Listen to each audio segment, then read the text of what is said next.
15º Papo Cretino, estamos fazendo 15 edições, quase comemorando 15 aninhos. Não são 15 aninhos, são 15 semanas fazendo essa conversa, esse papo, nesse período em que nós estamos ainda em isolamento social por conta da pandemia que nos assola e que nos afeta ainda. Hoje, novamente, um convidado especial, uma convidada especial. E eu vou dizer por que ela é especial. Ela me fez a alfabetização nas plataformas virtuais no começo da pandemia. Eu não sabia o que era Zoom, eu não sabia o que era Google Meet, não sabia nem que podia ter o WhatsApp no computador. Aí eu fui com quem? Com ela. Eu estou falando de quem? Alana Lima. A Alana é palhaça, atriz, brincante e educadora popular. Vou repetir, porque eu até me empolguei, que ela foi tão importante para mim nesse momento que eu vou, me atrapalhei aqui. Eu vou lá. Alana Lima, palhaça, atriz brincante e educadora popular. E alfabetizadora de analfabetos virtuais como eu. Alana Lima, eu falo diretamente do Solar dos Silva, no Jurunas. Tu falas de onde? Eu falo diretamente da minha casa no Guamá.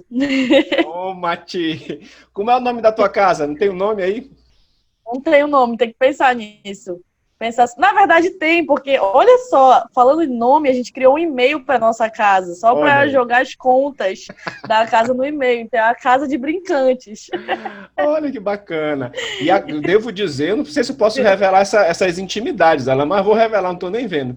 A Casa de Brincantes é uma super casa com piscina, área de recreação, não é? Pode fazer recepção de festas e aniversários aí, não é verdade? Pode falar, Alana. É verdade, é uma mansão de não sei nem quantos metros quadrados, mas ela cabe muita gente, cabe eu, meu companheiro, meus gatos e ninguém mais. Uma piscina de plástico infantil. E ou é a piscina ou é a gente para andar no espaço. Então é uma casa imensa, né? Maravilhosa. É isso. Massa, Alana. Vamos ter uma conversa bem descontraída com a Alana. A Alana é uma parceira mesmo. Eu no começo falei que ela me educou para essas mídias. Eu não estava brincando. No começo da pandemia eu procurei a Alana e disse: Alana, não sei como é que funcionam essas coisas, não sei como é que funcionam essas plataformas. E a Alana, super antenada, super solícita também, me deu todas as dicas. Inclusive, na criação do Papo Cretino, eu fui com a Alana e disse: Alana, estou pensando numa coisa assim, assim, e a Alana me deu os toques, me deu as dicas. Não é verdade, Alana? É verdade, super verdade. Apesar de eu também não dominar super, né, essas plataformas, mas por usar um pouquinho, deu para dar umas dicas aí básicas.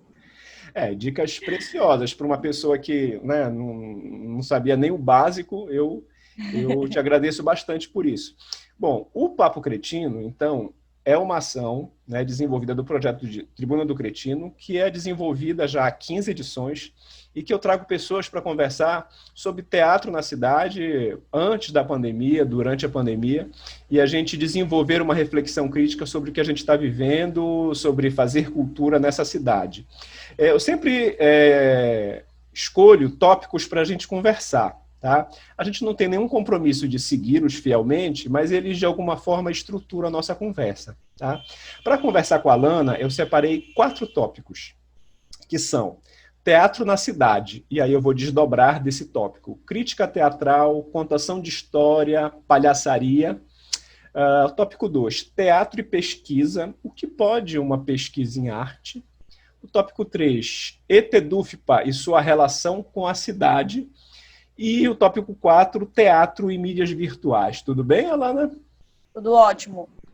Beleza, então eu sempre começo uma apresentação da conjuntura que nós estamos vivendo hoje, 29 de setembro. Nós temos hoje mais de 142 mil mortos no Brasil por Covid e mais de 6.550 mortos só no Pará. Nas últimas 24 horas, foram mais de 300 mortes no Brasil. Então, eu queria começar problematizando, Alana, a pandemia numa perspectiva social. Tá? No começo de tudo, nós fomos bombardeados com aquela narrativa fica em casa. Fique em casa, fique em casa. E aí eu te pergunto, ficar em casa. Quem podia ficar em casa? Né? Quem pôde ficar em casa? Depois nós começamos a viver aquela fase da flexibilização. E aí flexibilizaram para o comércio, flexibilizaram para os shoppings. E aí eu pergunto, flexibilizaram para o shopping. Quem vai ao shopping? Por que flexibilizar um shopping? Qual é a grande utilidade de se abrir um shopping? Para quem? Né? Então, e depois se flexibilizou as aulas particulares. As escolas particulares fizeram uma grande pressão no governo, né, e elas retornaram. Então, eu começo te perguntando nessa perspectiva social, né, a gente abordando a pandemia numa perspectiva social. Ela foi e está sendo democrática para todo mundo, Alana? Primeiro que eu nem acredito que existe uma democracia no mundo que a gente vive, da forma como a gente vive, né? Nesse país, nesse estado, na nossa cidade, muito menos. Não tem como ser democrático um processo que desconsidera todas as desigualdades já existentes, já pré-existentes no território, né? Então, veio uma pandemia, veio uma crise sanitária gigantesca que ninguém estava preparado, nem os estados, nem os municípios, ninguém estava preparado para arcar, porque a gente já tinha um déficit de saúde pública, né? O nosso sistema de saúde é completamente defasado, e esse foi o grande desespero, e por isso toda a perspectiva do isolamento social, né? Do distanciamento social, para que a gente não superlotasse as UTIs, não superlotasse os leitos dos hospitais e dos pronto-socorros. E infelizmente isso aconteceu porque a gente conhece a nossa realidade. Então, acho que desde o início, e é importante bem demarcar isso mesmo, o Fique em Casa foi para um número pequeno de pessoas.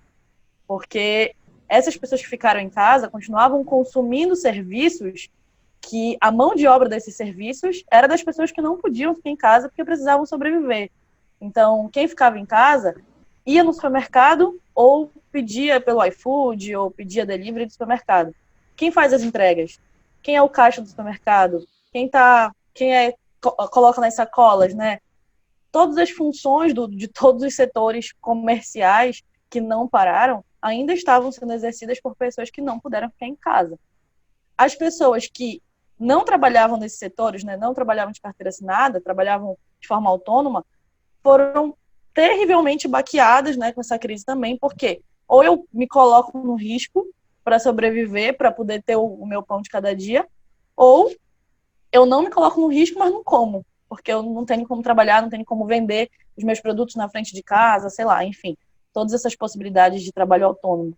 Então, não houve democracia desde o início, não há, né? Eu acho que a pandemia ela só veio evidenciar tudo que a gente já sabia, tudo que a gente já... Um grupo intelectualmente privilegiado prefere não falar o tempo todo sobre isso, de uma ignorância escolhida, sabe? A gente escolhe, todo mundo tá ficando em casa, que o distanciamento tá funcionando na internet, tá todo mundo vendo, e não é bem assim, né? A gente tá vivendo em mundos paralelos. Eu acho que eu vi isso muito claramente morando no Guamá. Durante o lockdown, inclusive, morando no Guamá, eu estava em casa, mas se eu botasse a minha cara na janela, eu via a movimentação normal do bairro, né? Reduziu muito pouco, porque não tinha como reduzir. Não tinha condições nem de informação, que a informação ela chega completamente deturpada nas periferias, né? Então, chega de onde, né? A gente confia em quem? E de condições mesmo de sobrevivência. Então, as vendinhas, os mercadinhos não tinham como fechar as portas. Não tinham como, não tinha suporte, né? Auxílio emergencial nenhum sustenta uma família de 5 pessoas numa casa. R$600 não dá. E acho que a gente que faz compras todo mês sabe disso. Então, não tem como existir nenhuma possibilidade nem de equidade, sabe? De equilíbrio nenhum nessa realidade. Perfeito, Alana. Nesse quadro todo, quais foram os projetos que a pandemia interrompeu, os projetos de vida e os projetos artísticos? Meus ou de forma geral? Os teus, né? Olha, muitos. Acho que um dos principais baques foi as atividades aqui da Biblioteca do Guamá, né? Eu sou voluntária e mediadora de teatro no Espaço Cultural Nossa Biblioteca, que é uma biblioteca comunitária que tem 43 anos de história aqui no Guamá.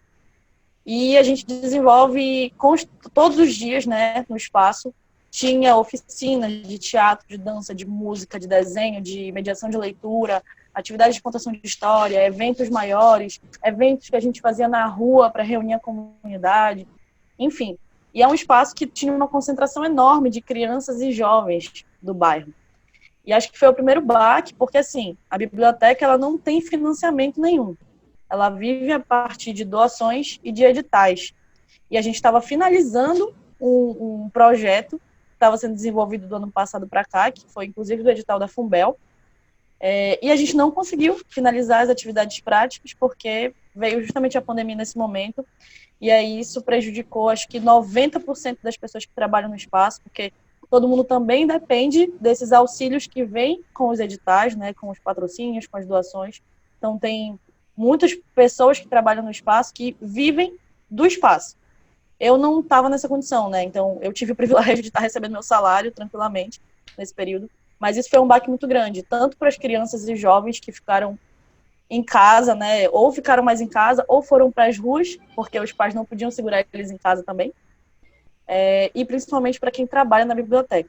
A nível pessoal, projetos artísticos que estavam em andamento, que tiveram que segurar um pouco a onda, né? O projeto com o coletivo de teatro que eu faço parte, pesquisas, propostas de intervenção de rua, travou tudo, né? Mas eu acho que também não é um travou tudo com aquele tom de ai, que droga, sabe? Atrasou toda a minha vida, perdi todos os meus planos de 2020. Porque eu escutei muito esse discurso nesse tom. E eu acho que é muito perigoso a gente cair nesse tom de ai, caramba, veio uma coisa e prejudicou os meus planos, sabe? É algo muito maior do que todo mundo, que eu não fui diretamente por sorte, ou seja lá o que for, eu não peguei Covid, então eu não lidei diretamente com o problema em si, né, da doença. Mas eu conheço muita gente que lidou, muita gente que perdeu familiares, muita gente que passou muito perrengue, chegou na beira de perder gente e não perdeu, assim. Mas, então, tudo isso é muito maior do que a gente, sabe? Eu acho que um ano que a gente fica sem fazer as atividades, né, os nossos ofícios, os nossos sonhos, realizar os nossos planos, por um motivo como esse, é um momento para a gente entender o que está acontecendo e tentar se exercitar para olhar para isso, sabe? Antes de olhar para si mesmo, olhar para todo o contexto geral. Eu acho que tu me antecipa um pouco a resposta do que eu vou te perguntar, mas no começo também da pandemia se tinha a ingênua ideia, eu vou definir assim, de que sairíamos desse período de pandemia como seres humanos melhorados. Isso aí é uma grande balela, né, não? Com certeza. Engraçado, porque eu acompanho um casal no YouTube, né, um canal que é o Flor e Manu. Eu cheguei a te mandar algumas vezes, né, o vídeo do Emanuel Aragão, enfim. E aí, logo no início, eles fizeram um vídeo falando sobre isso. Não, porque... E era uma discussão, porque a Flor acreditava que, com certeza, esse vai ser um momento para a gente repensar nossa humanidade, para a gente pensar nossos hábitos. E ele dizia que ele não achava que ia acontecer nada. E o mais louco é que eles estavam debatendo, né, a perspectiva dela de que isso traria uma modificação de pensamento a partir de um lugar extremamente privilegiado que os dois estavam falando, sabe? De dentro das suas casas, recebendo comida na entrega, do delivery, recebendo seu saláriozinho, muito confortáveis, que não era a realidade de maior parte da população, né? Então, eu acho que em nenhum momento eu acreditei que as pessoas fossem melhorar com isso, porque como a gente já vive numa sociedade extremamente desigual, extremamente preconceituosa e excludente, a pandemia ela veio para evidenciar isso mesmo, e evidenciar não só que existem desigualdades, mas evidenciar os comportamentos que geram as desigualdades, o pensamento que gera a desigualdade. Então, acho que quem vive numa situação de privilégio mergulhou profundamente no seu privilégio. E quem não vive numa situação de privilégio, quem vive numa situação de violência, de opressão, foi obrigado a mergulhar mais profundamente ainda nessa situação de opressão e de violência, né? Então, eu não acho que num contexto de desigualdade total, social, em algum momento o privilegiado vai pensar de fato no seu privilégio e mudar a sua perspectiva, sabe? Me ocorreu agora, antes de entrar aqui nos tópicos, a conversa está fluindo, diante disso, a gente vai percebendo, né, que quando a gente faz uma reflexão crítica, nesse mundo que a gente vive, é um mundo muito cruel, muito escroto, muito desigual. Mas, ao mesmo tempo, eu percebo que algumas palavras ou alguns pensamentos, eles parece que, não sei te dizer porquê, ficaram meio demodê. Por exemplo, falar em revolução, falar em luta de classes, falar em conflito de classes. Eu não escuto mais isso. Parece que isso saiu do horizonte como se nós tivéssemos resolvido todos os problemas, né? Tu tens essa impressão ou tem a suspeita do porquê que isso ocorre? Eu não sei se saiu de uso essas palavras. Eu acho que se converteu no virtual. Antes mesmo da pandemia vir e de surgir essa demanda de vamos fazer tudo no virtual, porque é isso que a gente tem agora, antes já existia essa movimentação revolucionária por aqui, né? Via redes sociais. Eu acho que a minha geração é a geração que sabe reclamar muito, sabe xingar muito no Twitter, isso inclusive foi meme durante muitos anos, mas não bota a cara a tapa para ir ser linha de frente de uma luta, sabe? De quaisquer que sejam as lutas. É óbvio, nunca generalizando, mas grande parte dessa geração é uma geração muito acomodada, né? Que tem muito, acho que tem medo de ir para frente da luta, sabe? A gente tem uma juventude militante que está à frente dos movimentos estudantis aí, a gente tem uma galera que está tentando fazer, só que eu acho que esses movimentos acabam sendo enfraquecidos porque não tem esse suporte da galera mesmo que não está disposta a ir, sabe? Eu acho que a gente vem vendo... O contexto político ele vem mostrando isso pra gente, né? Desde o Gigante Acordou até as últimas eleições para presidente e aonde a gente está agora, todo mundo fala muito na rede social, mas na prática, e eu não digo nem na prática só do ir pra rua, levantar bandeira e brigar por alguma coisa, mas na prática cotidiana, sabe? As mínimas ações que a gente pode fazer, que são atos de revolução, eu acho que a gente vive um momento de eufemismos, sabe? Vamos manter uma política da boa vizinhança todo mundo e vamos tentar resolver tudo na política da boa vizinhança e nunca no enfrentamento direto. Me ocorreu mais uma coisa, mas essa eu vou deixar, talvez eu retorne com ela mais tarde, para a gente poder entrar aqui nos nossos tópicos, tá? Tá. Vamos começar a falar de teatro na cidade, tá? Eu te apresentei como palhaça, atriz brincante e educadora social. As coisas na tua vida, nas artes cênicas, elas se dão nessa ordem? Essa é a escolha que eu fiz. Essa é a ordem de escolha. Porque, na verdade, eu primeiro tive contato com o teatro, né? Eu comecei a fazer teatro na infância. Só que quando eu encontro a palhaçaria, é que parece que eu encontrei o meu lugar no teatro. Naquele momento era um lugar do teatro. Porque eu ainda entendia que a palhaçaria era um braço de dentro do teatro. Hoje em dia eu já não entendo mais assim.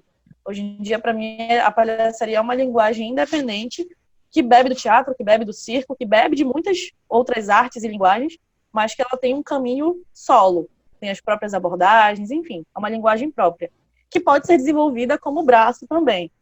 Mas quando eu assumo que o meu ofício é ser palhaça, isso vai para todos os campos da minha vida, né? Não é só o fato de eu vestir o nariz, colocar um figurino, uma maquiagem e fazer palhaçada em algum lugar. Mas é muito mais uma compreensão como eu enxergo essa arte na sociedade e como que eu resgato o tempo todo a palhaçaria para todos os espaços onde eu atuo. Por isso que eu não costumo me apresentar como atriz. Eu me apresento como atriz brincante porque para mim se tornou um conceito que mistura mesmo para demarcar que o meu trabalho com a atuação, com o teatro, é um trabalho voltado para o jogo, para a brincadeira mesmo. É um trabalho que bebe da palhaçaria. Nesse caso é o inverso, não é a palhaçaria que bebe do teatro, é o teatro que bebe da palhaçaria. Então eu peguei tudo que eu aprendi do teatro e eu disse assim, não, isso aqui é muito bom, mas eu acho que isso aqui tem que pegar mais coisa daqui para funcionar melhor. E aí para mim funciona muito mais ser uma atriz que brinca do que ser uma atriz que atua, do que ser uma artista, do que ser todos esses nomes que simbolicamente começaram a representar status, egos, pódios, que são lugares que eu tento evitar. Saquei. De alguma forma, isso também te aproxima muito do que a gente costuma chamar de teatro popular ou de manifestações populares, né? Como o próprio termo brincante, ele é um termo que eu gosto bastante também, que é muito utilizado pelos pássaros, né? Pelo boi, né? e traz essa pegada do jogo, né? Isso é uma marca do teatro que tu pesquisas e que tu trabalhas? Total. Acho que desde quando eu estava na licenciatura em letras, eu já tinha vindo do teatro, mas eu fiz a licenciatura em letras e eu comecei a pesquisar no campo de letras o jogo. Então, eu trabalhava com alfabetização. E aí, o meu trabalho com alfabetização era no processo de aquisição de leitura e de escrita. Eu tentava criar material didático para aquelas crianças conseguirem facilitar esse processo de aprendizagem, né? E eu comecei a buscar o jogo a partir daí. Foi quando eu mergulhei profundamente no jogo e ele se tornou uma escolha para minha vida, porque eu entendi que para mim tudo é jogo. Para mim arte é jogo, relação é jogo. E o jogo começou a pautar todo o meu caminho daí em diante. Eu percebi que era possível fazer teatro jogando, que era possível fazer aula de língua portuguesa jogando, era possível fazer revisão de texto jogando, e é possível ser palhaça porque eu brinco. E a gente precisa brincar mais, jogar mais. Então, eu começo a pesquisar tudo a partir do jogo. O jogo é a base, o brincar é a base. Eu não vejo muita diferença, apesar de que existam discussões teóricas entre jogo e brincar, né, que não se deve usar o mesmo nome. Para mim é a mesma coisa. Ambos têm a mesma essência. Então, a gente precisa brincar mais. E isso foi algo que, quando eu estava fazendo curso técnico, me voltou. Porque eu escutei nas últimas disciplinas, justamente na disciplina de teatro popular, da Olinda, escutei do Aníbal, algo que eu acho que a gente perde um pouco no nosso teatro da cidade, já trazendo um pouco do tópico, mas que a gente perde, que é essa essência do teatro, que é o brincar, que é o jogo. Talvez a gente fique técnico demais e jogue pouco, e se divirta pouco. E algo que eles me fizeram lembrar é que, para ser um teatro legal, a gente tem que se divertir, mais do que qualquer coisa, né? Às vezes, ok, tem uma falha aqui, uma falha ali, mas talvez se a gente estivesse se dedicando mais a se divertir, a brincar em cena, essas falhas nem fossem tão evidentes. Agora, a gente tem na cidade, abordando um pouco isso que tu dizes, né, da gente não definir, não precisar definir exatamente ou categorizar, a gente tem vou dizer assim, tem uma força da contação de história acontecendo na cidade, tem uma força da palhaçaria acontecendo na cidade, tem uma força do teatro de rua também acontecendo na cidade, né? E quando eu digo acontecendo na cidade, não é só no centro, mas nas periferias, não é? Nos centros comunitários, nas bibliotecas comunitárias, como tu dizes, né? Isso chega diferente, né? Esse jogo com as crianças da periferia, com as pessoas da periferia, esse jogo chega diferente? Muito. Eu acho, na verdade, que a periferia ela é jogo puro. Todo território de periferia, ele tem o tempo, ele tem o jogo, ele tem a comicidade, ele tem a disposição. Acho que tudo que a gente busca numa sala de aula de teatro, mais, não quero dizer tradicional, mas numa sala mais técnica, quando a gente encontra uma turma de atores, né, no curso técnico em teatro, e a gente quer uma prontidão, a gente quer uma organicidade, um jogo, tudo isso a gente encontra na periferia. Que eu não sei por que esses atores que saem da periferia e vão para o curso técnico perdem no caminho. Porque, na verdade, uma coisa que a gente estava conversando no coletivo esses dias, qualquer feira, a feira é um laboratório de teatro incrível, né? A gente fazer um passeio na feira e observar a feira. Acho que ali é totalmente teatral aquele ambiente, sabe? O jogo, o tempo de comicidade que às vezes o palhaço demora tanto para adquirir num treinamento formal, ele tá ali, ele tá pronto, sabe? Então, eu acho que a rua da periferia, ela carrega essa potência já, essa força por si só.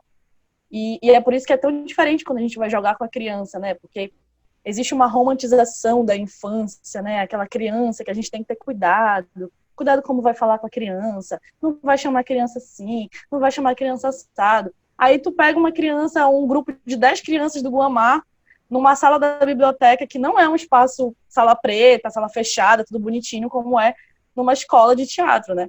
É uma sala que todo mundo usa como cozinha, usa para fazer qualquer coisa. Reúne 10 crianças ali. Toda a pedagogia aprendida vai por água abaixo. Porque aí tu vai ter que reaprender com eles, né? Eles é que vão te dizer como é que tu tem que tratar eles. Não é tu que chega lá dizendo o que é pra fazer. Isso me ocorre de pensar que, às vezes, a gente tem muitos filtros, né?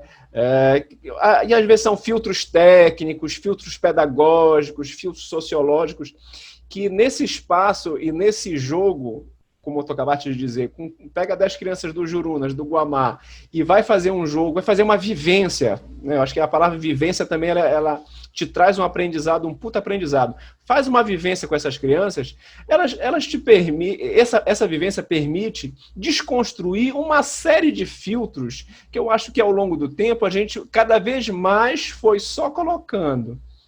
Tu concordas com isso? Totalmente. Eu acho que o espaço acadêmico, desde a escola até a universidade, constrói na gente uma carcaça, assim, uma capa de moralidade, bons costumes e ética e valores que a gente tem que seguir, senão a gente não vai ser um bom profissional, que na verdade só é tudo com base na bolha acadêmica, porque não tem nada a ver com a vida real, sabe? Acho que isso é uma das coisas mais cruéis do espaço acadêmico, é esse. Se os teus alunos que estão sendo formados para serem professores não estiverem dentro da academia e ao mesmo tempo fora dela, lidando com a vida real, numa sala de aula de crianças de periferia, ele vai sair, ele vai finalizar o curso dele, ele não vai saber lidar com uma turma de crianças de periferia. Porque é exatamente isso. A gente chega nessa sala de aula, a primeira coisa que acontece é quebrar toda essa carapuça que a gente vestiu por muito tempo, de não pode, não deve falar assim, não deve ser assado. Só que aí o que tende a acontecer? É o grande problema da pedagogia escolar, né?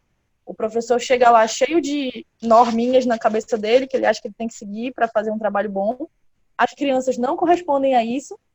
E em vez do professor se questionar se a prática que ele está desenvolvendo, se tudo isso é realmente válido, ele começa a dizer o quê?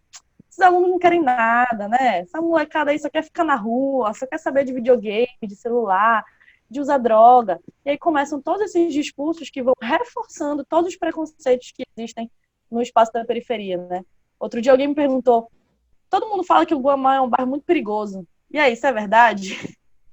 E aí entra-se num complexo de discussão social de quem construiu o discurso de que esse bairro é um bairro perigoso. Porque muitas vezes eu me sinto mais segura no Guamá do que no Marizal.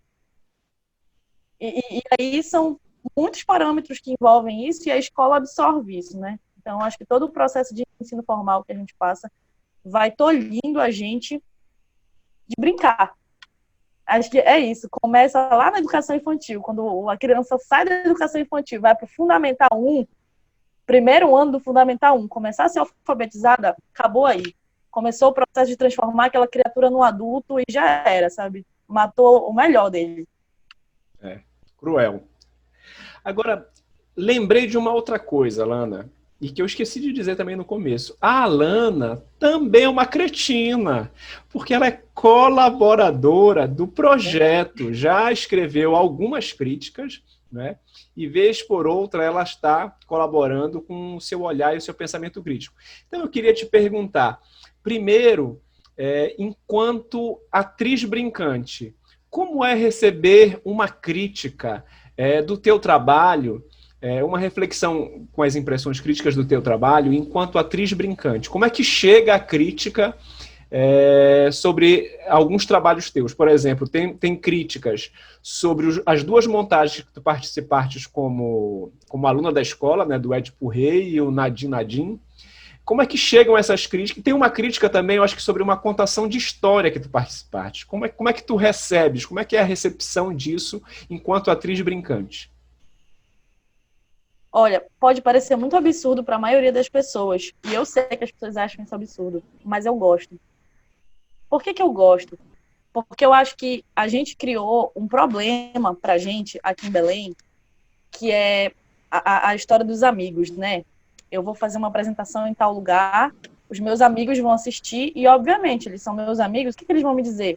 Foi lindo, amiga, foi tudo, tu é maravilhosa, é incrível, ai, foi tudo, aquela hora que tu fez isso. Isso, para mim, desde que eu comecei a fazer o teatro formal, né, principalmente no técnico na escola, isso não é válido para eu fazer realmente uma reflexão sobre o meu trabalho. Porque quando eu faço alguma coisa para o olhar de outra pessoa, eu preciso ter uma percepção se o meu objetivo foi alcançado. Se eu conseguir chegar na pessoa, pode ser, a pessoa recebeu de outras formas, ótimo, mas chegou lá, sabe? Escrita, porque as pessoas não têm coragem, elas têm medo de chegar para ti e dizer, olha, eu acho que hoje o teu trabalho poderia ter ido por esse outro caminho, não entendi dessa forma, não foi legal. Eu acho que isso é um problema que a gente criou, porque a gente ficou muito cheio de dedos para falar as nossas reflexões, as nossas impressões e a nossa percepção do espectador mesmo sobre uma obra, sobre qualquer coisa que a gente vê, presencia. E isso atrapalha o nosso trabalho de atores, atrizes, quem quer que a gente seja no campo da arte, porque a gente precisa de uma resposta do público. E se a resposta é sempre o grito e o aplauso dos nossos amigos, a gente nunca vai ter um parâmetro real da coisa. Então, eu acho que eu peguei essa percepção quando eu escrevi críticas. Porque as críticas que eu escrevia, elas não eram para a pessoa, mas a pessoa recebia como se fosse uma crítica pessoal. E eu comecei a ver o quão era problemático isso, porque eu estava fazendo uma análise de alguém que está de fora. Eu não sei como é que foi o processo, não sei as dificuldades, não sei. Eu sei o que eu vi. E o que eu vi me passou certas impressões, me fez pensar sobre isso, sobre aquilo. E não é bem recebido, as pessoas não gostam. Mas eu gosto, porque eu acho que pode ser que eu leia tudo e eu diga, eu não concordo com nada disso. Mas minimamente aquilo vai me fazer pensar. Se realmente tem uma pessoa que recebeu o trabalho dessa forma, talvez eu precise repensar em alguma coisa que eu estou fazendo. Se me incomodou a forma como a pessoa recebeu, eu preciso repensar o meu trabalho. E eu acho que isso é tarefa de quem trabalha com o público, não só do artista, né? Não só da pessoa que trabalha com arte, mas de quem trabalha com o público. A gente, quando vai ser atendido em qualquer lugar, a gente não sai 90% das vezes reclamando que o atendimento foi horrível. Para mim, tá no mesmo parâmetro, sabe? Eu vou numa loja, eu quero ser bem atendida. Não tem as avaliações que a gente faz lá, às vezes, de atendimento, né? Avalia esse atendimento, foi bom. Para mim é isso, sabe? E a gente tem que ter uma noção. Porque às vezes a pessoa que está atendendo, ela não sabe que ela tá com uma cara que tá parecendo grosseira. E aí ela só vai saber se a gente falar. Agora eu percebo também, Ana, que expandindo a discussão para além da crítica teatral, falando da crítica mesmo, né, do processo de uma reflexão crítica, ele passa por um processo que eu identifico como um processo de crise. Me parece, eu tenho a impressão de que há determinadas pessoas, determinados temas que não podem receber nenhum tipo de crítica. Por exemplo, se tu fazes uma crítica a alguma pauta justa, seja ela do movimento negro, seja ela do movimento feminista, se tu fazes uma crítica a esses movimentos, tu já te transformas num Bolsonaro da vida. Parece que não há um espaço para as sinuosidades, não há um espaço para tu avançar criticamente dentro do próprio movimento. Então, eu percebo que há um engessamento, o pensamento parece que está engessado. Ou tu pensas completamente dentro da pauta, ou tu não tem possibilidade de pensar e refletir para fazer a pauta avançar. Tu tens essa impressão? Eu ainda diria além. Eu acho que é um problema de diálogo. A gente desaprendeu a dialogar. Porque vai além dessa coisa de receber uma crítica e aceitar ou não, sabe? E isso gerar um problema ou não. Vai muito mais do espaço de eu posso te escutar. Tu pode estar falando um absurdo, sabe? O exemplo que tu deste, por exemplo, do movimento negro. Eu não sou parte de nenhum movimento articulado, mas eu falo, eu debato, eu levanto a bandeira contra o racismo. E aí, se tu vens com uma crítica, por exemplo, a um trabalho que eu faço com essa temática, a primeira coisa que eu vou tentar perceber no teu discurso é até que ponto a tua fala está falando do meu trabalho ou está criticando a minha pauta. Está criticando uma pauta da qual tu não tens o domínio total, da qual tu não tens a vivência. Só que para eu fazer isso, eu tenho que estar minimamente disposta a te ouvir e a dialogar. E eu acho que não existe essa disposição. Eu acho que isso é uma característica muito forte do nosso meio artístico central.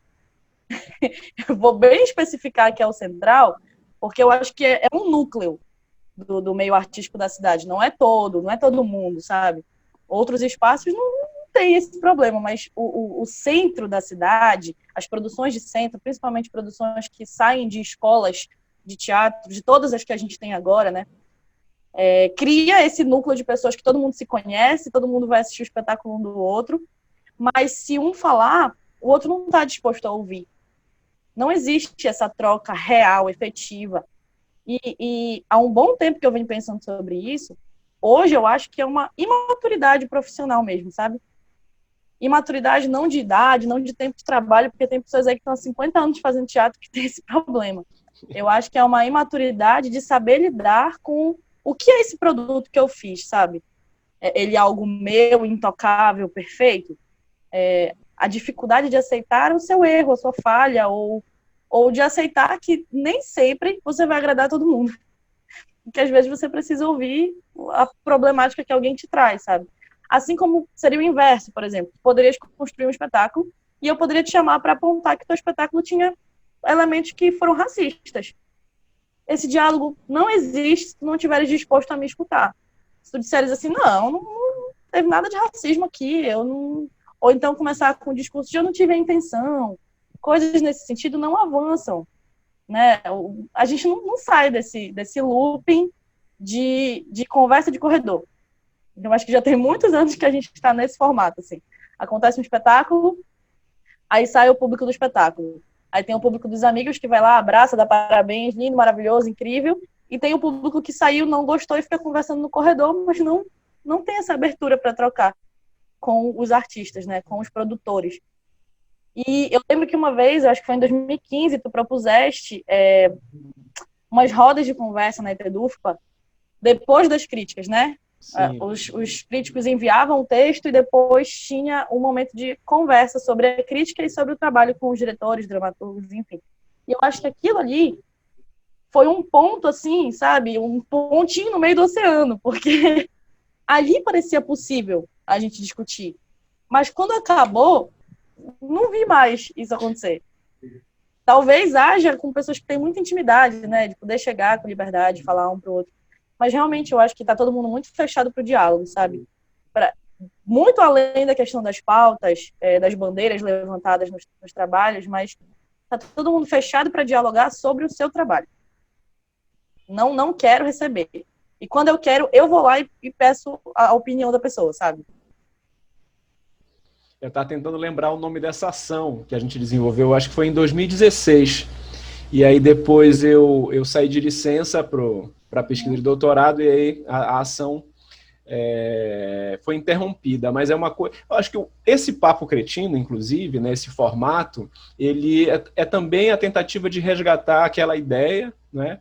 E eu acho que alguém comentou em algum Papo Cretino, lá no YouTube, nos comentários do YouTube, de manter esse formato, mesmo depois que passar a pandemia, para discutir espetáculos, né? Trazer os encenadores e talvez num encontro presencial, filmar o encontro presencial, né? Gravar e deixar disponível, porque de fato é um espaço de troca e é um espaço de troca de um debate que não seja engessado, porque aí me ocorre esses debates eleitorais que a gente está entrando na eleição, esses debates completamente engessados, completamente, 1 minuto, candidato, tempo, não, candidato, por favor, se atenha, não pode.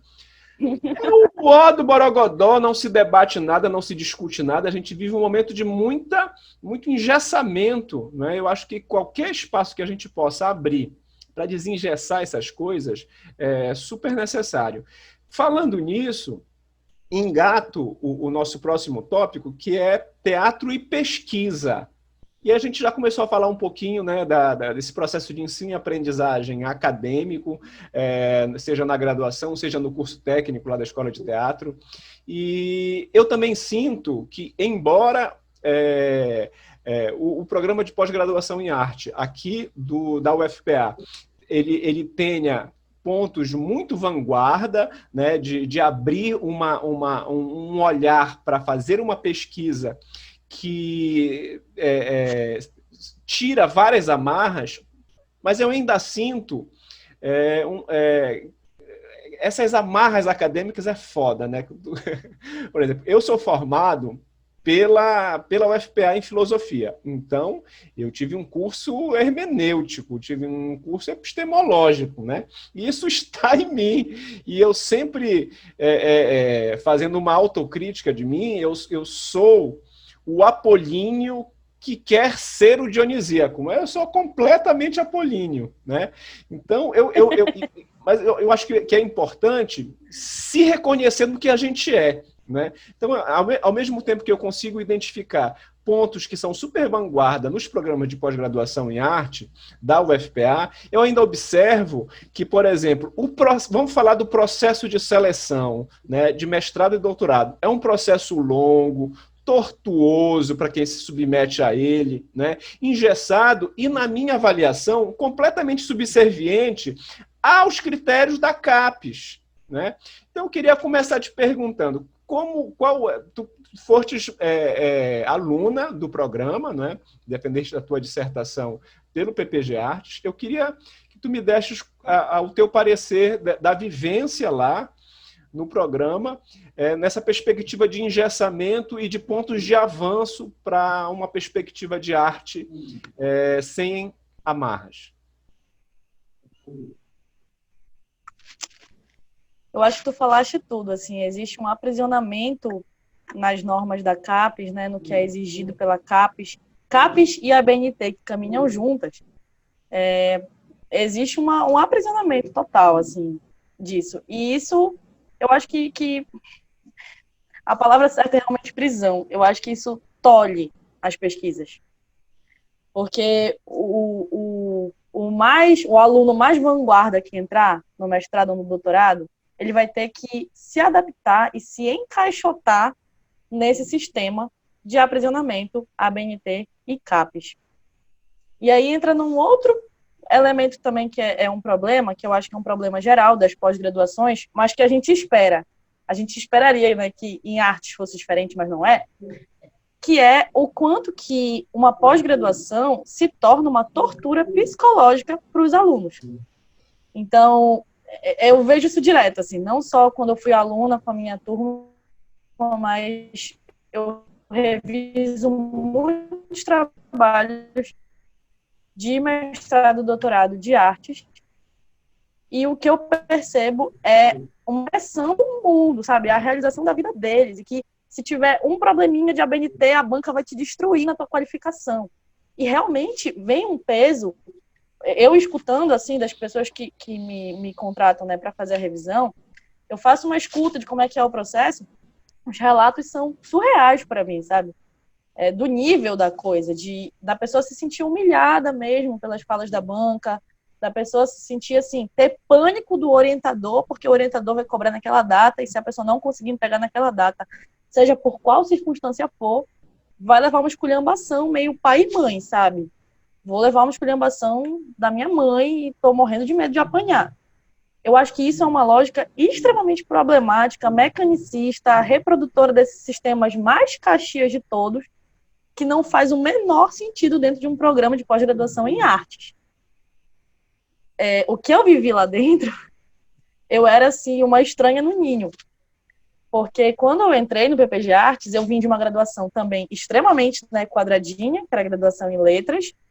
Quase que eu não consigo defender a minha pesquisa de TCC, porque eu fiz um TCC para arte, era um TCC que eu trabalhava a palhaçaria e o jogo na sala de aula de alfabetização, que não é o campo de trabalho do profissional de letras, e eu só consegui finalizar porque o meu orientador abraçou meu trabalho e brigou com todo mundo para que eu defendesse esse trabalho por lá.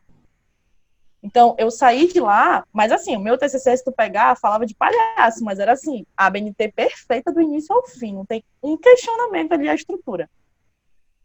Fiz o técnico e quando entrei no mestrado, eu já entrei com aquela coisa de não vou deixar isso aqui me sugar.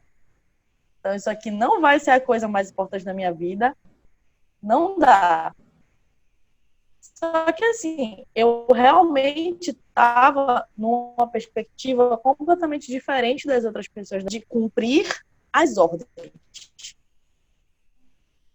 E eu estava num momento, a minha pesquisa foi totalmente campo, né? Eu estava direto no Porto do Sal, como palhaço, ninguém nem tinha noção dentro daquela salinha do PPG Arte, então eu estava num momento de rompimento geral, sabe? Não tô nem aí para as ordens de vocês, eu não vou seguir isso aqui.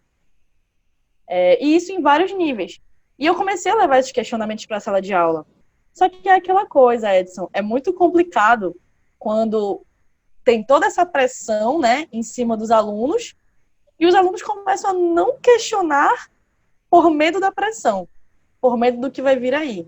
Então, todo um processo de politicagem também interno, sabe? De orientadores que agem desse jeito com os alunos e que não pode falar nada porque é o orientador tal, se falar vai todo mundo passar pano.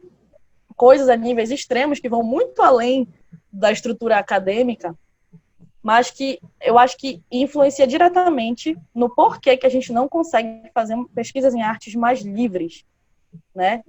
Eu propus para minha orientadora um outro formato de escrita, então eu não segui todas as normas da ABNT, eu rompi com um monte de coisa no meu texto, só que ainda, né, existem os padrões, então eu construí um texto de um jeito e quando foi para entregar a versão final, eu tinha que caber naquela capa verde com letra dourada, naquele formato horrível, ridículo, que o programa te exige. E isso acontece, acho que, com todo mundo. O que é pior é que ultrapassa o nível da estrutura e vai para o teu conteúdo de pesquisa. Então, a gente chega dentro do programa, o que acontece? Tu pode vir com a tua pesquisa linda na tua cabeça, uma ideia fantástica, super inovadora, ressignificando. A equipe vai te orientar para seguir para um caminho do mais do mesmo. E se tu não bater pé com a tua pesquisa, tu vai cair no mais do mesmo da academia. Que é um mais do mesmo, que a gente sabe que vai ficar engavetado na biblioteca, ninguém vai pegar. É mais uma pesquisa, como várias outras que a gente vê. Então, eu sinto que a gente não está fazendo pesquisa em artes, sabe? A gente não está fazendo pesquisa a gente não está experimentando a pesquisa em artes. A gente está cumprindo tabela. Cumprindo tabela mesmo, sabe? Cumprindo prazo da CAPES, cumprindo ordem da CAPES, cumprindo ordem da BNT, cumprindo regrinha e pouco vivendo aquela pesquisa. Eu tive amigos da minha turma que diziam assim, a pesquisa deles não era de campo, então muitos passavam a maior parte do tempo se dedicando a conseguir pontos, né, as publicações obrigatórias, conseguir todos os pontos necessários para finalizar o mestrado e não vivendo a própria pesquisa. Então, você passa 2 anos a mergulhar na nossa própria pesquisa.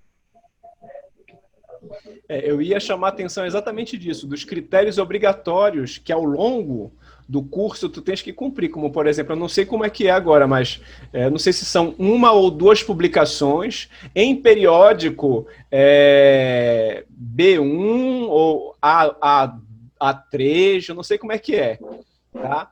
Mas tem essas exigências, o que leva para isso que tu estás dizendo, né? Para uma visão de pesquisa produtivista, né?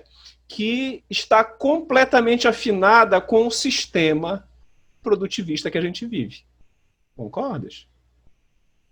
Concordo totalmente. E o que é mais absurdo ainda, né? Porque nós deveríamos estar questionando isso. Nós deveríamos aproveitar o espaço da pesquisa em artes para detonar esse sistema. E a gente não está fazendo isso. Exatamente. Eu vivo uma situação assim de a minha pesquisa e eu passo a maior parte da pesquisa dando cutucadas na escola tradicional e na educação formal, porque eu faço uma pesquisa a partir da educação popular, né? De uma reflexão do que não funciona na escola e como que a gente pode trabalhar de uma outra forma, né? Outras possibilidades de ler o meu texto e dizer assim, nossa, mas deixaram tu falar tudo isso? Porque, eu queria fazer uma crítica, mas eu tenho receio, porque vai ser publicado, muita gente vai ver. Alana, tu podes voltar um pedacinho que deu um congelamento numa parte que eu acho que é importante. Volta um pouquinho que tu estavas falando. Falaste que a minha pesquisa tem um caráter, aí travou.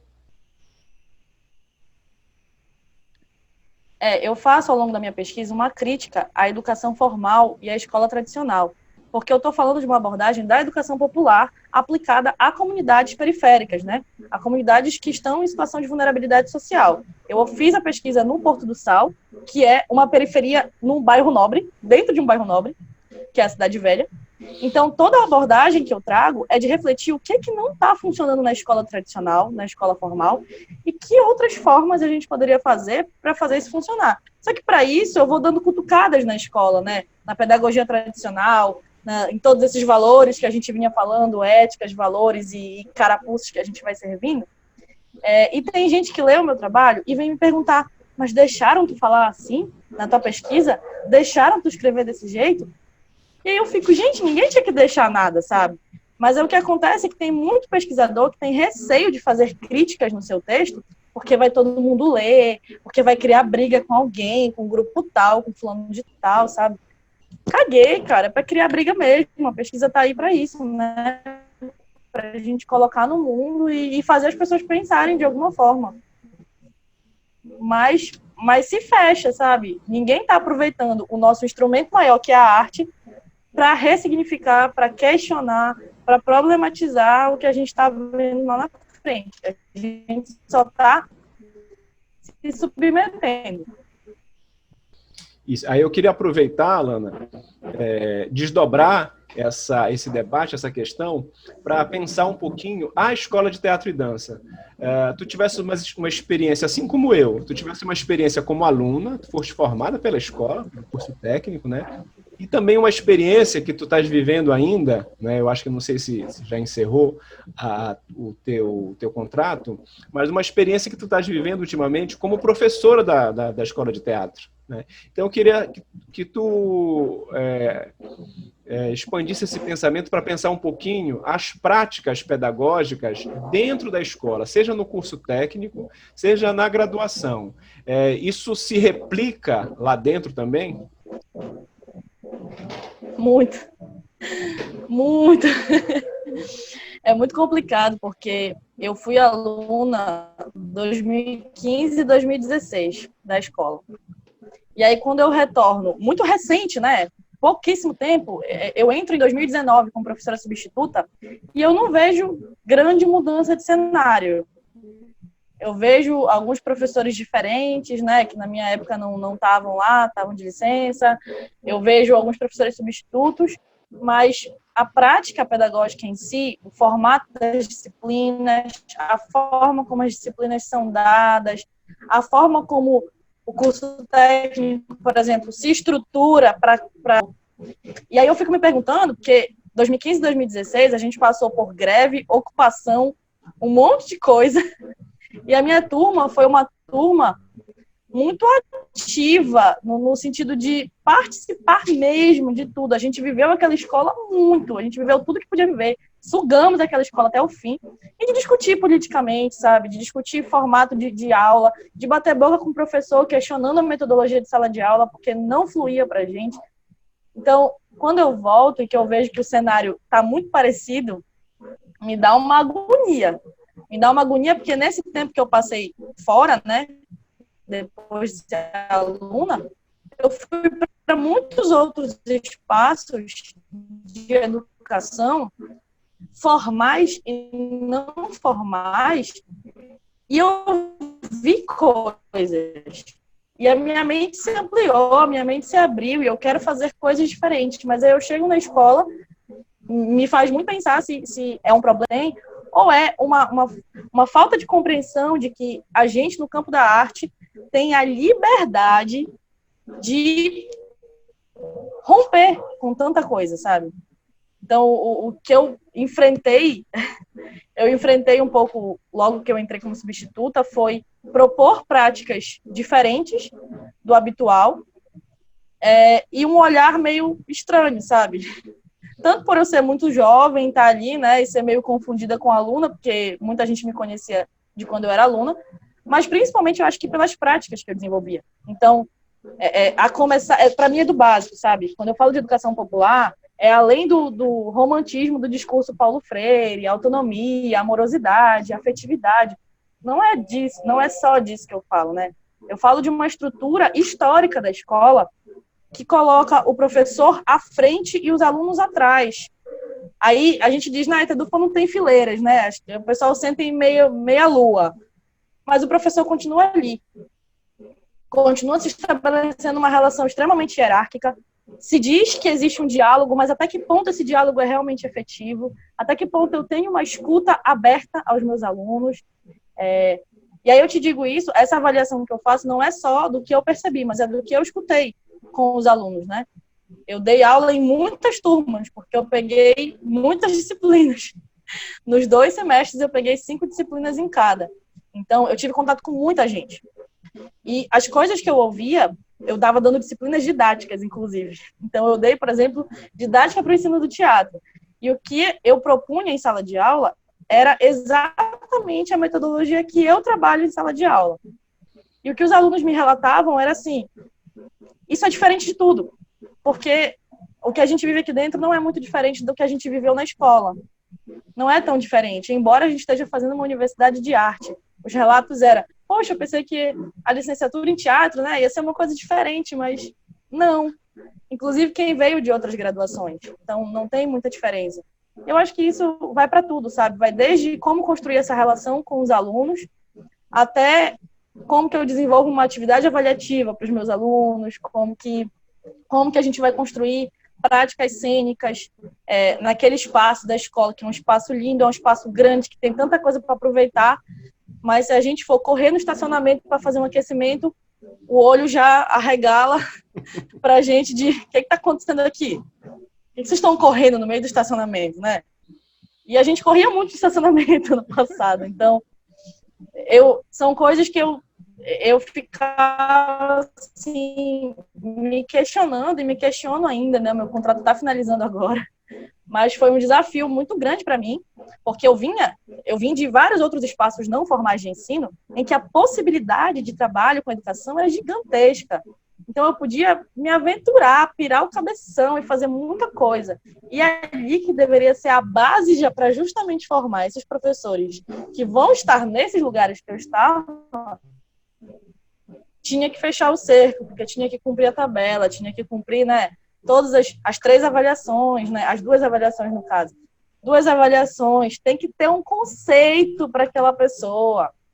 E esse conceito define o histórico daquele aluno. E esse histórico define a carreira desse aluno. É o que eu ouvia em 2011, quando eu entrei em letras. Tem que tirar excelente em tudo, senão o seu CRG vai cair, você não vai conseguir bolsa, não vai conseguir emprego, teu histórico vai ser um lixo. Não é diferente, sabe? E isso, para mim, é preocupante, porque a gente está formando aí futuros professores de teatro, futuros artistas da cena, e eu me pergunto se eles estão preparados para sair dos muros da ETEDUFPA. Se eles estão preparados para entrar numa biblioteca comunitária para dar aula para as crianças do Guamá. Ou se eles estão preparados para ir para os interiores de onde eles vêm e trabalhar com as crianças de lá. Porque as crianças de lá não estão esperando um professor de teatro que vai vir cheio de, né, regrinhas e quadradinhos e só pode fazer desse jeito. Não é assim que funciona. Eu acho que tu falaste no início o tópico, né, que era a ETEDUFPA. Alana? Eu levei os meus alunos ano passado para fazer uma apresentação lá. Alana, deixa eu te Nunca interromper um pouquinho, Alana. Oi. Deixa eu te interromper porque tu estás falando uma coisa que eu acho que é super importante, que eu quero que tu desdobre mais. Travou bastante isso que tu falaste. Tá? Começou a travar quando tu falavas exatamente do tópico da ETEDUFPA e sua relação com a cidade, né? E tu começaste a falar, eu conseguia entender algumas coisas, mas travou bastante. Mas eu queria que tu repetisse um pouquinho. Tá? Exatamente nesse ponto em que tu começas a falar a ETEDUFPA e sua relação com a cidade. Ela consegue manter uma relação com a cidade? Em que nível, em que tipo de conexão é essa relação? Então, eu vinha dizendo que a ETEDUFPA está no mesmo campo da universidade, né? Que a gente espera que tenha um contato com a cidade de forma geral, com a sua população, mas ainda não consegue fazer isso. Então, existe sim uma conexão da ETEDUFPA com a cidade, com o externo, mas que conexão é essa?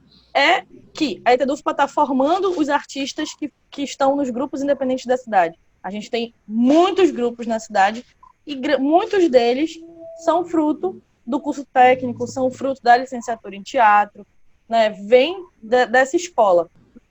E a ETDUFPA tem um teatro universitário onde esses grupos independentes apresentam seus espetáculos para a cidade. Só que a minha questão é até onde, geograficamente, a ETDUFPA consegue se conectar com a cidade? Né? Qual é o limite geográfico mesmo? E eu digo geográfico por conta das periferias, principalmente. Aí eu dei o exemplo do Guamá, né? O Guamá é uma periferia central geograficamente, mas é um bairro de periferia, e aqui ninguém conhece a ETDUFPA. Então, quando eu falo para os meus alunos que existe no centro da cidade uma escola de teatro, eles ficam, nossa, uma escola de teatro, nunca ouvi falar, não sabia. Ano passado eu levei os meus alunos para fazer uma apresentação lá, e foi, assim, um choque de realidade, sabe? É um outro mundo. É um outro mundo.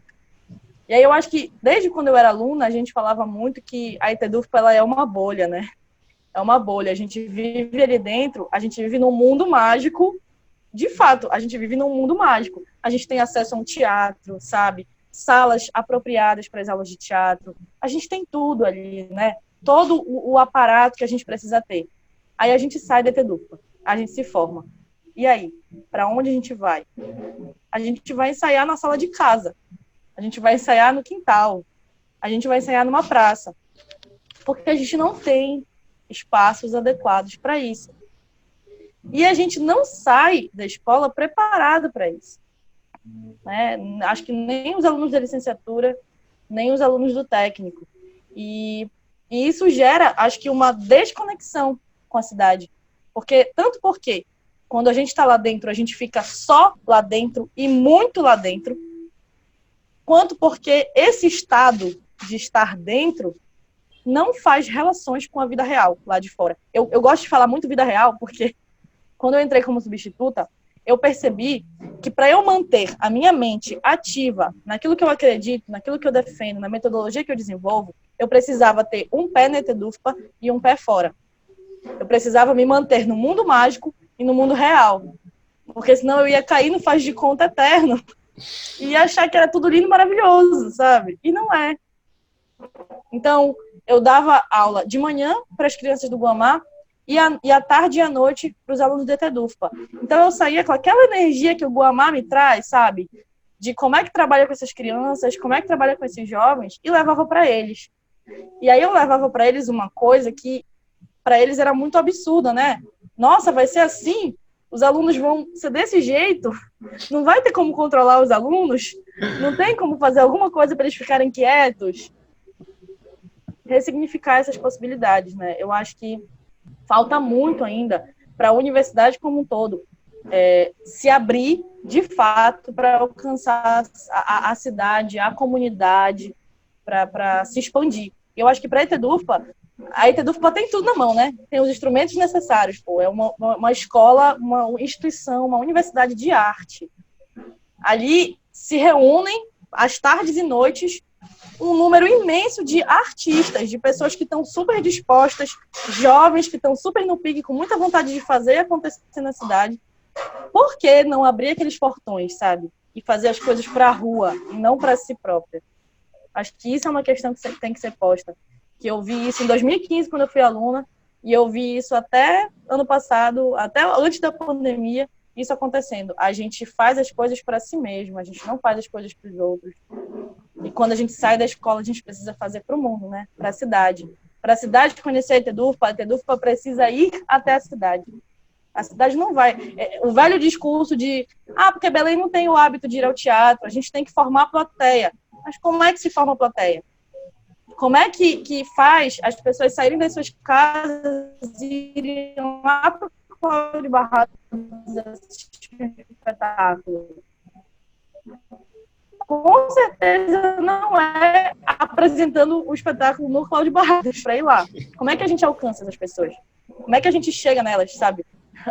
A gente vai ligar para todo mundo? Não, mas que outras ferramentas a gente tem para chegar, sabe? Na vizinhança que seja, nem que seja só no bairro do Marizal. Agora tu falaste de ferramentas, vamos tocar nesse nosso último tópico, que é exatamente uma discussão que está na pauta do dia, não é? Exatamente por conta da da necessidade de nós mantermos em isolamento social e dessa aproximação do teatro com essas ferramentas digitais, né? Eu considero que essa aproximação, ele é um flerte ocasional, tá? Assim como a gente já teve esse flerte em maior ou menor intensidade com o rádio, com o cinema, com a televisão, né? A gente está tendo esse flerte intenso, né? Eu entendo que é um flerte intenso, entendo a necessidade dessa aproximação, entendo a construção desse lugar, né? De artistas que começaram a vender os seus instrumentos, começaram a vender os seus equipamentos porque não tinham como sobreviver, né? E buscaram nesse lugar uma maneira de continuar ativos e de sobreviver, falando de grana mesmo, né? Então eu entendo, mas discutindo, na perspectiva de discutir a situação enquanto linguagem, eu considero como um flerte ocasional, como houver em outros momentos, né? Como é que tu avalias esse quadro geral, primeiramente, né, do teatro na sua relação com essas outras mídias? Olha, quando a quarentena começou, né, que eu comecei a ver as primeiras manifestações online acontecendo, de imediato eu achei aquilo interessante. Que assim, curioso, né? Bora ver se rola. Até eu assisti o primeiro espetáculo online. E aí, quando eu assisti, eu acho que estava no pico ainda, sabe? Iniciozinho, assim, lá por abril, maio. E aí eu assisti o primeiro espetáculo online, a primeira coisa que me deu foi uma tristeza gigantesca. Porque foi o primeiro momento em que eu senti saudade de ir ao teatro. Não foi saudade de fazer, de produzir, foi saudade de ir, de assistir ao vivo. Então, a primeira impressão que eu tive naquele momento foi assim, ok, isso aqui é bacana, a gente vê uma filmagem de um trabalho, é legal, que a gente conhece o trabalho, principalmente de outras cidades, né? Oportuniza a gente a ver trabalhos que a gente não conhece, mas isso aqui não supre a minha necessidade de ir ao teatro. Isso me gera mais agonia. Eu fico mais agoniada querendo ir ao teatro, porque aí eu percebo não é a cenografia, não é o figurino, não é a super encontro, é o contato, sabe? É a presença. A presença, para mim, ela é muito essencial para o que a gente faz. Porque tem uma coisa da energia da plateia, sabe? De estar ali com todas aquelas pessoas e de ver a coisa acontecer ao vivo e a coisa dar errado ao vivo. E tudo isso é o que constrói o teatro. Agora sim, eu achei muito legal essa expressão que tu usaste, né? Um flerte ocasional, eu achei ótimo. Eu acho que é bem isso. Aproveitando esse grupo de palavras e expressões nesse mesmo sentido, como tu falaste que é um flerte, eu vou dizer que eu acho que o teatro ele tá ficando com as redes sociais, sabe? Ele não fica assim, não fica de boa, aproveitando esse momento de pandemia, assim, para ficar de vez em quando com as mídias digitais, experimentar coisas novas, né? Aproveitar esse momento, se libertar um pouco dessa prisão de não poder fazer o que quer e ir ficando. E eu acho que isso está se mostrando já agora, né? Desde que flexibilizou a abertura dos lugares, querendo voltar para o teatro presencial. E eu acho que essa é a prova viva de que foi só uma ficada ali. Não é um aprofundamento. Acho que foi uma medida paliativa, sabe? Que tanto as pessoas que estavam precisando muito para se sustentar fizeram, quanto, às vezes, o desespero mesmo, pela vontade, a sede de ver alguma coisa, né? Aquela sensação de não posso ficar sem fazer teatro ou sem assistir teatro. E aí vamos jogar no vídeo, então, para suprir um pouco disso aí, matar essa vontade. Eu acho que foi uma descoberta. Eu ainda acho perigoso chamar de teatro, porque eu acho que são outras experiências, inclusive aquelas que são construídas nesse período, construídas em vídeo. Eu acho que se esboça um outro formato, sabe? Que não é o nosso teatro. E não é nem uma ideia, não é fechar o teatro, né? Que ele é uma coisa fixa e pronto. Não, mas eu acho que a gente tem que estabelecer algumas coisas que são essenciais para aquilo acontecer, sabe? O vídeo, ele traz muitas possibilidades, Mas, por exemplo, isso aqui é um encontro virtual. Isso aqui que a gente está fazendo é uma possibilidade. Mas isso aqui não é a mesma coisa que seria um papo cretino presencial. O formato é diferente, a forma como a gente se comunica é diferente. Essa coisa do tempo, né? Eu acho que, inclusive, é só no virtual que a gente consegue ser educado e esperar o outro terminar de falar e a gente falar depois. Porque se fosse pessoalmente, um ia estar interrompendo o outro. Eu percebi Porque muito tem isso, né? É a naturalidade. Eu percebi muito isso nas reuniões pelo Zoom. Reuniões do colegiado, reuniões do conselho. Né? É uma educação, é uma gentileza de esperar a palavra, o que não é, no presencial realmente não existe. Agora, eu acho importante isso que tu disseste, né? De dizer que não é teatro e, ao mesmo tempo, tentar explicar que não é uma tentativa de categorizar a coisa, né? Mas, ao mesmo tempo, é importante situar as coisas, né? Localizar as experiências. E talvez a ideia de não categorizar venha com o cuidado que eu acho que a gente precisa ter de não hierarquizar também as coisas. Né? Então, esse flerte, ele proporciona experiências que, para algumas pessoas, pode ser mais intenso que o presencial. E está tudo bem. Não é?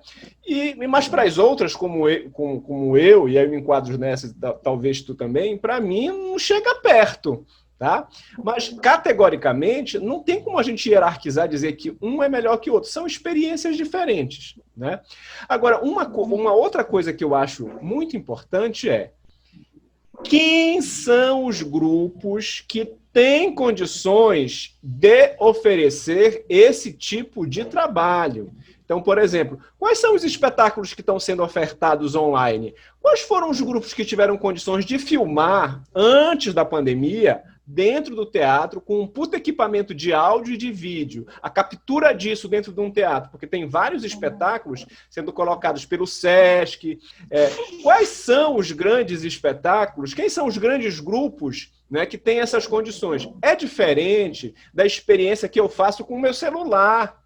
É completamente diferente. Né? E aí me incomoda muito quando eu começo a ouvir, não é, uma defesa inquestionável do teatro na mídia virtual por esses grupos que têm esse acesso. Aí é fácil. Aí eu digo, não, aí é fácil defender o teatro nas mídias virtuais se eu tenho equipamento, se eu tenho apoio cultural, se eu tenho financiamento. Vai se fuder. Né? Mas e o filho da puta como eu, que não tem porra nenhuma e que está fazendo do seu bolso, está usando a sua luz, está usando o seu equipamento, está usando a sua internet, não é? Isso é uma coisa. Aí a outra, para quem eu estou fazendo? Quem é que tem acesso? Não é? Então, por exemplo, eu assisti na quinta e sexta-feira Festival de Cinema de Gramado. Né? Assisti pelo Canal Brasil, mas estava sendo transmitido também pela internet. Então, os apresentadores do festival, eles falavam assim, como se fosse o suprassumo da democratização do festival, sabe? Que bom, estamos nas casas de vocês, chegou em todo lugar. Puta mentira! Quem é que tem o Canal Brasil? Quem tem condições de pagar a porra de uma TV fechada? Quem é que está na internet assistindo um filme transmitido por uma plataforma que consome os dados maior?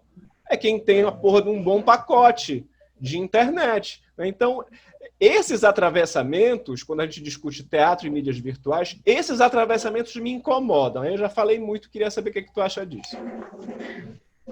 Eu ia tocar exatamente nesse ponto. Quando tu estavas falando de quem são os grupos que podem fazer isso, eu ia tocar que, para mim, o problema maior não é nem quem pode, mas quem assiste.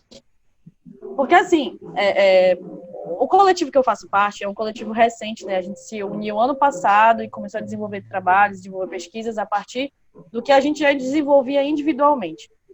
E uma o que uniu a gente, acho que isso é uma coisa bem legal. A gente se uniu, somos 8 pessoas que se uniram porque a gente tinha incômodos em comum. A gente se incomodava com coisas que eram feitas e com a forma como eram feitas na cidade. E a gente pegou e falou assim, vamos reunir esses incômodos que a gente tem e pensar outra maneira de fazer isso. Já que a gente se incomoda com isso aqui, não vamos só ficar reclamando, vamos pensar outro jeito de fazer. E uma das principais coisas que a gente sempre pautou era quem é o público que vai ao teatro. Justamente aquilo que eu falei sobre formação de plateia agora há pouco, né? Então, o nosso objetivo não é produzir teatro para as pessoas do teatro assistirem. O nosso objetivo não é produzir teatro para os nossos amigos assistirem. O nosso objetivo de trabalho é produzir material artístico para quem não vai ao teatro, para quem não tem dinheiro de pegar um ônibus e ir lá para o Cláudio Barradas ou ir lá para o Margarida Esquiva-Zappa, que não tem dinheiro para pagar o ingresso. Para quem não acessa, no geral, essa produção, a gente quer produzir para essas pessoas. E aí, quando surgem essas produções virtuais, a gente fica se perguntando, né? Vamos fazer alguma coisa? Vamos, mas quem é que vai ver? Pô, só os nossos amigos. Porque o nosso público não vai ver. O nosso público, assim, a gente tem um núcleo de trabalho que é bem forte aqui no Guamá, justamente porque a maioria de nós mora aqui e trabalha aqui. Então, quando a gente para pensar, as crianças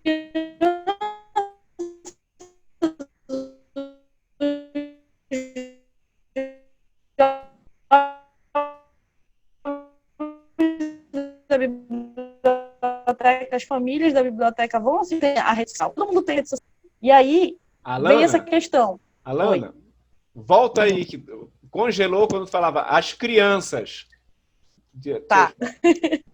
Volta aí. Que as crianças e os jovens da biblioteca, as famílias da biblioteca e outros moradores do Guamá não vão assistir a nossa live ou qualquer coisa que a gente propor na internet. E aí isso tem que ficar muito estabelecido para a gente. No grupo a gente conversa muito sobre isso. Para quem que a gente vai fazer isso? Qual é o nosso público nesse momento? Não, a gente quer fazer para as pessoas que não acessam o teatro. Então não é live que a gente vai fazer. Não é o espetáculo online, porque ninguém vai ver. Tem que fazer outra coisa. Vamos pensar em outro meio, sabe? Mas não é isso aqui. Não, eu quero fazer só para divulgar, impulsionar a nossa página no Instagram, para que pessoas conheçam a gente. Tudo bem, aí faz online, porque aquele público que tem o acesso vai ver.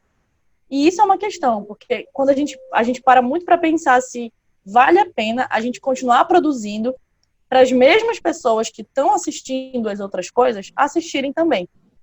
Porque me parece isso um ciclo vicioso não só do virtual, do presencial também, né? E isso é de anos, não sei o que estou falando, né? Eu sou uma bebê nessa história do Teatro de Belém. Cheguei outro dia, estou engatinhando ainda aqui.